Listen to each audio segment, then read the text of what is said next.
Topic अपना क्या है, प्रोटोजोआ। इसके बारे में देखते हैं। दे आर यूनिसेलुलर, मतलब क्या है, कैसे होते हैं ये यूनिसेलुलर, मतलब एक ही टाइप की सेल से मिलकर बने होते हैं। दे में भी एरोबिक और एनारोबिक। इसका क्या मतलब होता है एरोबिक और एनारोबिक का? एरोबिक का मतलब होता है ऑक्सीजन की उपस्थिति में सांस लेना, और एनारोबिक का क्या होगा कि ऑक्सीजन के बिना भी सांस लेना। जैसे कि हम कैसे हैं एरोबिक है, क्योंकि हम ऑक्सीजन की उपस्थिति में सांस लेते हैं। हमें सांस लेने के लिए किसकी ज़रूरत है, ऑक्सीजन की। और जिनको ऑक्सीजन की ज़रूरत नहीं होती उन्हें क्या बोलेंगे, एनारोबिक। तो मतलब प्रोटोजोन है वो दोनों ही होंगे, एरोबिक भी होंगे कुछ और कुछ एनारोबिक भी होंगे। The word protozoan mean protos primitive and zoon का मीन्स एनिमल, मतलब इनका क्या मतलब हुआ, प्रिमिटिव का क्या होता है प्राचीन पुराना, और जोन का मतलब एनिमल जो सबसे पुराना जानवर हो। हैबिटेट, इनका निवास कैसा होगा, protozoa are found in water and soil, ये कहाँ पाए जाते हैं, पानी और मिट्टी में। They can be parasitic as a human intestine and animal human, और they can be free floating, ये कैसे होंगे पैरासाइटिक। पैरासाइटिक मतलब जो दूसरों पे डिपेंड हो। इन ह्यूमन इंस्टाइन मतलब हमारी जो आंत होती है उनमें पैरासाइट होते हैं, या फिर animal human. They can be free floating, और ये कैसे होते हैं, पानी में भी फ्रीली तैर सकते हैं। Free floating form of protozoa are called zooplanktons, मतलब जो इनकी फ्री फ्लोटिंग फॉर्म होती है उन्हें हम क्या बोलेंगे, नदियों में समुद्रों में उन्हें हम जूप्लांक्टन्स बोलेंगे। क्या बोलेंगे, जूप्लांक्टन्स। साइज एंड शेप, मतलब इनका साइज कैसा है और शेप आकार कैसा है। Protozoa are the eukaryotic organism. Size of protozoa ranges between 10 to 52 micrometer.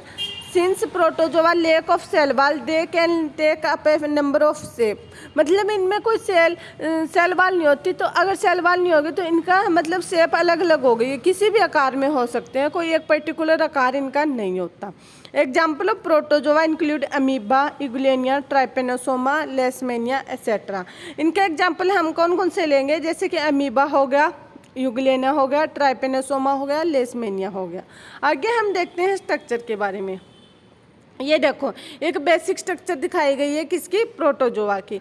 ये एक बेसिक स्ट्रक्चर है जिसमें क्या क्या दिखाया गया है, लाइसोजोम दिखाए गए हैं इसके अंदर, ट्राइकोट्स जो इसके ये क्या दिखाए गए, ट्राइकोट्स, ओरल ग्रूव दिखाए गए हैं, ग्लट्स दिखाए गए, एनाल पोर दिखाया गया है इसमें, और इसके चारों ओर जो छोटे छोटे बाल होते हैं पूरी बॉडी पर, उसे हम क्या बोलेंगे, सीलिया। और एक बड़ा बाल होता है, बड़े बाल जैसी संरचना होती है उसे हम क्या बोलते हैं, फ्लेजेला। और छोटे छोटे बहुत सारे बाल होंगे उन्हें हम क्या बोलेंगे, सीलिया।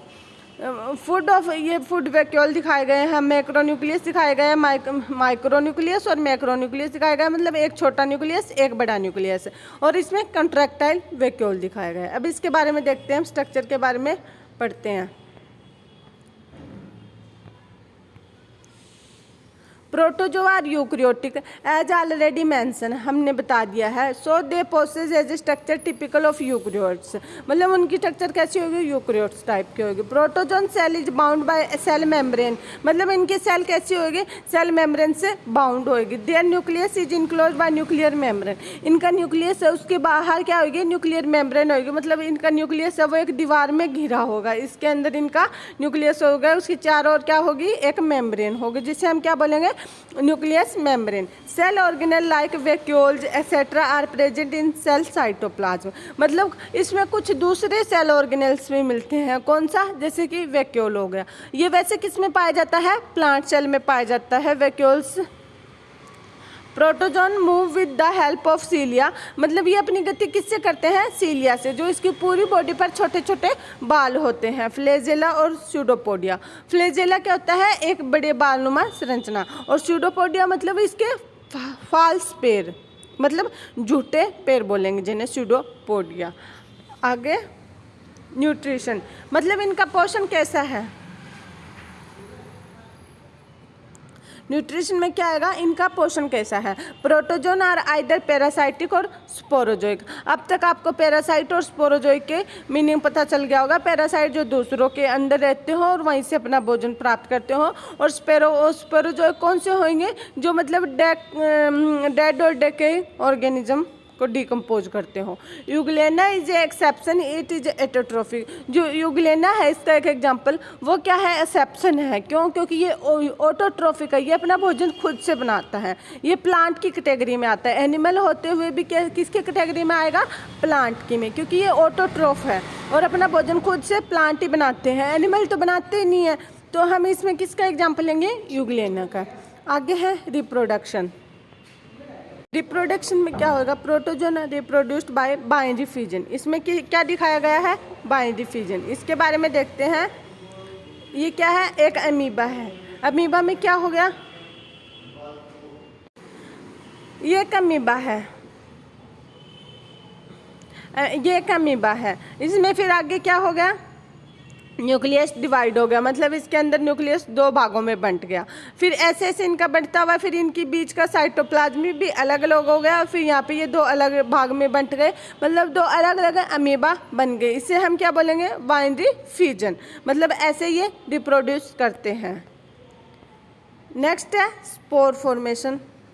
मतलब स्पोर फॉर्मेशन के द्वारा भी ये कर सकते हैं। जैसे ये छोटे छोटे स्पोर बना लिए इसके अंदर, और ये राइजोइड्स है, ये स्पोरेंजियम है। और यहाँ पे क्या होगा, बडिंग। बडिंग में क्या होता है, एक मतलब गोल उभारनुमा स्ट्रक्चर बनती है, उसमें एक अलग न्यूक्लियस बन जाता है, फिर वो अलग अलग हो जाते हैं और अपने अलग अलग मतलब जीव बन जाते हैं। जैसे bud being form of a parent cell, मतलब जो माता पिता के पेरेंटल सेल होते हैं उनसे एक बड फॉर्म हो रही है, फिर ये बड फॉर्म हो गई, फिर इसमें न्यूक्लियस चला गया थोड़ा सा, फिर यहाँ पे अलग हो गई। ऐसे ही ये बड फिर और अनेक बड बनाएगी, ऐसे अनेक जीव बना देगी। ये क्या है, बडिंग। अब आगे हम देखते हैं protozoan as a friend. Protozoan हमारे दोस्त कैसे हैं, they maintain the fertility of soil, क्योंकि वो मिट्टी की उपजाऊ शक्ति को बनाए रखते हैं। क्यों? क्योंकि वो स्पेरोफाइटिक है, मतलब वो बाकी डेड ऑर्गेनिज्म को डिकम्पोज करते हैं।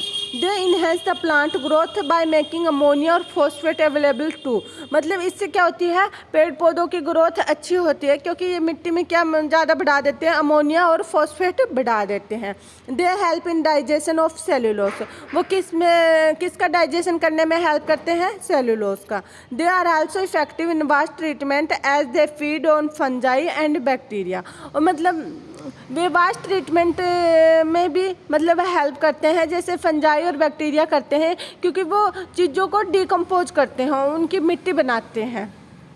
आगे है प्रोटोजो एज ए फ्यू, मतलब ये हमारे दुश्मन कैसे हैं। दुश्मन से हमें पता चल जाए, क्योंकि ये हमारे अंदर रोग फैलाएंगे तो क्या हो गए हमारे दुश्मन। प्रोटोजोन कैसे number of animal and human disease, मतलब ये हमारे जानवरों में और इंसानों में अनेक तरह के रोग फैलाते हैं। For example malaria is caused plasmodium and giardiasis is caused by giardia. Malaria है क्या है, वो प्लाज्मोडियम से फैलता है, जैसे मच्छर के काटने से फैलता है ना, क्योंकि मच्छर के अंदर क्या होता है, प्रोटोजोन के कीटाणु होते हैं और वो इंसानों में ट्रांसफ़र कर देते हैं और फिर वो इंसानों में रेप्लिकेट करने लग जाते हैं। इससे हमारे क्या हो जाती है, मलेरिया बीमारी। आपने सुना होगा मलेरिया किससे होता है, मच्छर के काटने से। फिर आगे आता है एल्गी, इसके बारे में हम अगले वीडियो में पढ़ेंगे।